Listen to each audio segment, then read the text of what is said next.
Hello guys, welcome to our channel. నేను వెంకట తేజ. ప్రస్తుతం మనతో పాటు సీనియర్ జర్నలిస్ట్ ఇమ్మంది రామారావు గారు ఉన్నారు. నమస్తే సార్. నమస్తే బాబు. అదే బాలకృష్ణ గారు ఆయన సినిమాలకు వచ్చి దగ్గరగా 50 సంవత్సరాలు పూర్తవుతుంది. దీనికి సంబంధించి సినిమా పెద్దలందరూ కూడా ఆయన్ని సత్కరించాలని చెప్పేసి ఒక తేదీని కూడా ఫిక్స్ చేశారంట.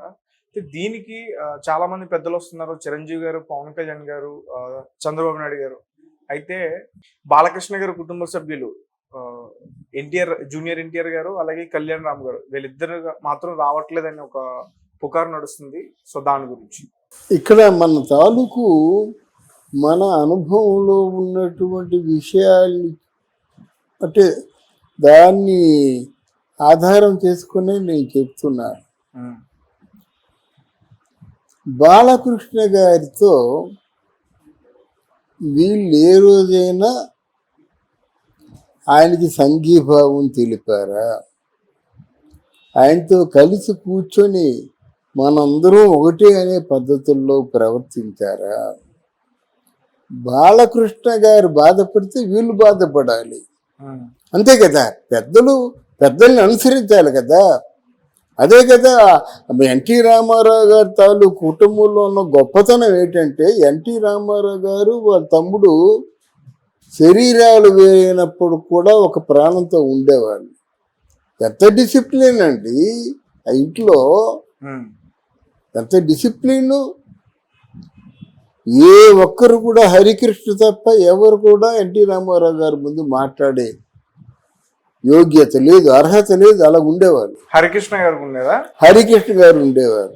తారకమ్మ కూడా ఎలా ఉండేదండి? హరికృష్ణ గారు ఎన్టీ రామారావు గారు పెద్ద కొడుకు కదా. పెద్ద కొడుకు కాదు, పెద్ద కొడుకు కంటే ముందు లోకేశ్వరి ఉంది. 3 కొడుకులండి, 3 కూతుర్లండి. లోకేశ్వరి, పురంధరేశ్వరి, భువనేశ్వరి, ఉమామహేశ్వరి, 4 అక్క చెల్లెళ్ళు. రామకృష్ణ, జయకృష్ణ, బాలకృష్ణ, మోహన్ కృష్ణ, జయశంకర్ కృష్ణ, వీళ్ళందరూ కూడా హరికృష్ణ గారి పేరు మర్చిపోయారు మీరు. హరికృష్ణ గారి పేరు అదే నేను చెప్పాను కదా, వీళ్ళందరూ అన్నదమ్ములు మాట. వీళ్ళు ఎవరు కూడా వాళ్ళ ముందు మాట్లాడే అర్హత ఉండేది కాదు. అది ఎవరికి తెలియని విషయాలు. బసవరామ తారకమ్మ కూడా ఎంత పవిత్రమైన దేవత అంటే, మన తెల్లారుజామున 7 గంటలకు వెళ్తే 7 గంటలకి శుచిగా స్నానం చేసి చక్కని పట్టు వస్త్రం కట్టుకొని ఈ పైట ఇలా తీసుకొని కొంచెం పళ్ళు ఎత్తుగా ఉంటాయని ఆవిడ ఫీలింగ్ బాగుంటుంది. లక్ష్మీకారం నవ్వితే అంత బాగుంటుంది ఆవిడ. ఇలా అనుకోని తేజ గారు టీ తాగారు అనేది ఇప్పుడే తాగానమ్మా అంటే, తర్వాత పిల్లలందరూ అంటే పిల్లలందరూ బాగున్నారా? ఈ 2 మాటలు తప్ప నేనున్న 18 సంవత్సరాల్లో చూసిన సందర్భాల్లో ఒక్కరోజు ఎక్స్ట్రా మాట్లాడలేదండి. ఆవిడలో నెగిటివిటీ అనేది ఆ ఛానల్ కట్ అయిపోయింది. వీడు దుర్మార్గుడు అంటే పాపం వాడు ఏదో కష్టంలో ఉన్నాడు అంతే, మిగతా మాట్లాడలేదు. ఆ రామారావు గారి కోపానికి ఆవిడ కాబట్టి ఉందండి. ఎంత కోపం ఆయనకి. ఏం గాడిదలు కాస్తున్నారు మీరు అంటాడు ఎన్టీ రామారావు గారు. అది అలా బాగా ఏం గాడిదలు కాస్తున్నారే. అంత కోపానికి ఏ రోజు ఏ లోటు లేకుండా టైం టు టైం 5 గంటలైతే 4:30 అయితే పలహారం వచ్చేస్తుంది. ఇంత పల్లెంతో 5 గంటలైతే కూర్చోవడం, మేకప్ వేసుకోవడం. 6 గంటల నుంచి 7 గంటల వరకును ప్రొడ్యూసర్స్తో దర్బార్ ఉండేది. రామారావు గారి ఇంట్లోనే దర్బార్ ఉండేది. ఒక 30 కుర్చీలు పడతాయి. ఆ దర్బార్లో 7 గంటలకి వర్క్ ఫినిష్ చేసేసి కారు వేసుకొని బయలుదేరిపోవడమే. మళ్ళీ వచ్చిన తర్వాత దిష్టి తీయడం కొబ్బరికాయతో. వెళ్ళినప్పుడు దిష్టి, వచ్చినప్పుడు దిష్టి. ఏదో ఉంటుంది వారికి. మన కుంకుమ పువ్వు, బాదం, పిత్త అంతా కలిసిన 1 లీటర్ పాలు తాగేసి మళ్ళీ ఆయన శుచిగా స్నానం చేసి ధవల వస్త్రాలతో అలా చోరీ సిట్టింగ్ మాట. అది ఎప్పటికప్పుడు ఎంతమంది వచ్చినా సరే రామారావు గారి ఇంట్లో టీ రెడీ. అలా టీ కాస్తూనే ఉంటారు. అలాగని టీ రెడీ మాట. అంత అమూల్యంగా చూసుకునే వ్యక్తి. ఇక్కడ చెప్పవలసింది ఏంటంటే, ఎన్టీ రామారావు గారి ఇంట్లో ప్రేమలు అంటే డిసిప్లిన్, దాన్ని మీరు తప్పుదో పట్టించారు కదా. నిజంగా ఎన్టీ రామారావు కుటుంబంలో ఉన్నారైతే ఇప్పటికీ బాలకృష్ణ హరికృష్ణ బతుకున్నంత కాలం ఇలా ఉండేవాడు. తెలిసిన ఇప్పటికీ బాలకృష్ణ ఉండేవాడు, చనిపోయినంత వరకు చేతులు కట్టుకునే ఉండేవాడు. ఆయన చూస్తే మిగతా జయశంకర్ కృష్ణ ఇలాగా. అలాగే బాలకృష్ణ పైన ఉన్నాడు మోహన్ కృష్ణ, ఆయన మాటే మాట్లాడు. అలాంటి ఫ్యామిలీలు పుట్టి ఏమిటండి ఈ రాజకీయాలు ఎడ్డాలు ఉండిపోతాయండి. ఇప్పుడు పెద్దాళ్ళు పట్టింపులు ఉంటాయి, చిన్నాళ్ళకి ఆ కుటుంబంలో పుట్టినందుకు పట్టింపులు ఉండవలసిన అవసరం లేదు కదండి. అందువల్ల కొన్ని సందర్భాల్లో తారక్ కొన్ని తప్పులు చేశాడు. ఆ తప్పులు ఎందుకు చేశాడో, ఎందుకు చేయించారో, ఎవరు చేయించారో కానీ ఫ్యూచర్లో ఎఫెక్ట్ అవుతాడు. తారక్ గారు తప్పులు ఏం చేశారు సార్? ఆయన సినిమాల్లో ఉన్నారు, సినిమాలు చేసుకుంటున్నారు. అవునండి, రాజకీయంగా వచ్చే అంత ఇది కూడా వయసు కూడా కాదు కదా జూనియర్ ఎన్టీఆర్ గారిది. రాజకీయంలో వచ్చే వయసు కానప్పుడు ముందు ప్రచారానికి ఎందుకు బయలుదేరాడండి? అప్పుడే ఓ దండం పెట్టేసి అది కాదు బాబాయ్ కొన్నాళ్ళు నా టైం కావాలని చెప్పొచ్చు కదా. ముందేంటి ఎన్టీ రామారావు వారసుడు నేనే కదా. అప్పుడు ఆవేశంతో ఉన్నారు, ఇప్పుడు ఆలోచనతో ఉన్నారు అనుకోవచ్చు కదా. ఎలాగొస్తుంది ఆలోచన? బంధుత్వంలో ఆలోచన ఉండదు.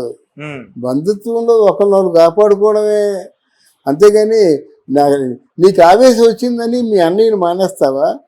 మీ నాన్న ఆవేశం వేరు, ఆలోచన వేరు. ఆలోచనలు తర్వాత చూసుకుందాం, ఆవేశం తర్వాత చూసుకుందాం. ముందు నీ ఉనికిని కాపాడుకునే పరిస్థితి మాకు ఉంటుంది, అర్థమైందా? అందువల్ల నీ వ్యక్తిత్వానికి ఒక మరక లాంటిది నీ తాలూకు ఆవేశం అని నేను నిష్పక్షపాతంగా చెప్పదలుచుకున్నాను. అది విని బాధపడవచ్చు, అది తర్వాత విషయం. కానీ అది ఎప్పటికైనా ప్రభావం చూపిస్తుంది, అది కూడా గంటబద్ధంగా చెప్తున్నాను. ఇక్కడ కళ్యాణ్ రాము మన తారకు ఎంత చెబితే అంతే. వాళ్ళకు ఉన్నటువంటి అంటే వాళ్ళిద్దరు అన్నదమ్ములు రిలేషన్సే కాకుండా చాలా రిలేషన్స్ ఉంటాయి నాయన. ప్రపంచంలో ఎంతమంది అన్నదమ్ములు కొట్టుకు చావడం లేదు. అన్నదమ్ముల మధ్యనే ముందు అందరూ వేరు, వీళ్ళ వేరుగా ముందు అన్నదమ్ములే వేరైపోతారు. కానీ మీ ఇద్దరు ఉన్నారంటే ఒకరికొకరు బాండింగ్ ఏదో ఉంటుంది. ఆ బాండింగ్ వాళ్ళిద్దరి మధ్యనే ఉండేయండి. మీ ఇద్దరు ఎన్టీ రామారావు, త్రివిక్రమరావు గారు ఉన్నట్టుగా మీరు ఒకే ప్రాణంగా ఉండండి. మీ పై వాళ్ళని గౌరవించాలి కదా. చంద్రబాబు నాయుడు జైల్లో ఉన్నావు, నువ్వు రావు, దేని పిలిచినా రావు. ఇదంతా ఏమిటి ఆయనకు ఉంటుంది, మనసులో ఉంటుంది డెఫినెట్గా. అంటే పెద్దవాళ్ళకి ఉంటుందండి, ఉంటుంది. మరి దాని పర్యవసానం మరి బాలకృష్ణ ఫ్యాన్స్ ఆలోచిస్తారు, మనం ఆలోచించడం కాదు. వీళ్ళిద్దరిని పిలవకపోవడం వాళ్ళ తప్పు అవుతుంది.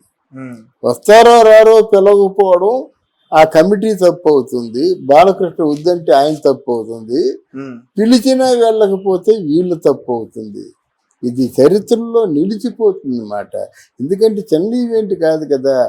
50 సంవత్సరాల సినీ చలనచిత్ర చరిత్రలో మళ్ళీ రారాజుగా ఉన్నాడు కదా ఆయన కూడా. ఎన్ని హిట్స్ మనకు ఆంధ్రదేశంలో ఇద్దరే ఫ్యాన్స్ ఉండేవారు, ఒకటి బాలకృష్ణ ఫ్యాన్స్, 2 చిరంజీవి ఫ్యాన్స్. ఇప్పుడు వీళ్ళందరూ వచ్చారు. కానీ మరి ఎన్ని లక్షల మంది, ఎన్ని కోట్ల మంది ఉంటారు బాలకృష్ణ ఫ్యాన్స్.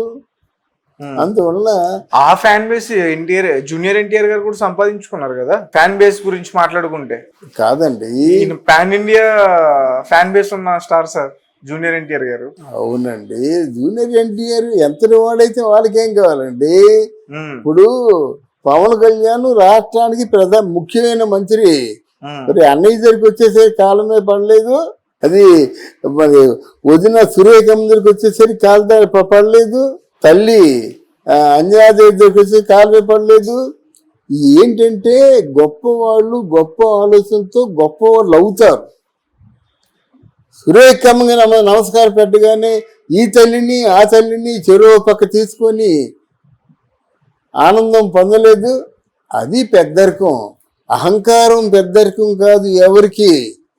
వాళ్ళు అహంకారం లేకపోతే కలిసిమెలిసి ఉండాలి. ఇక ముందైనా నందమూరి కుటుంబం అంతా ఒకటే అని వాళ్ళు చాటి చెప్పాలి.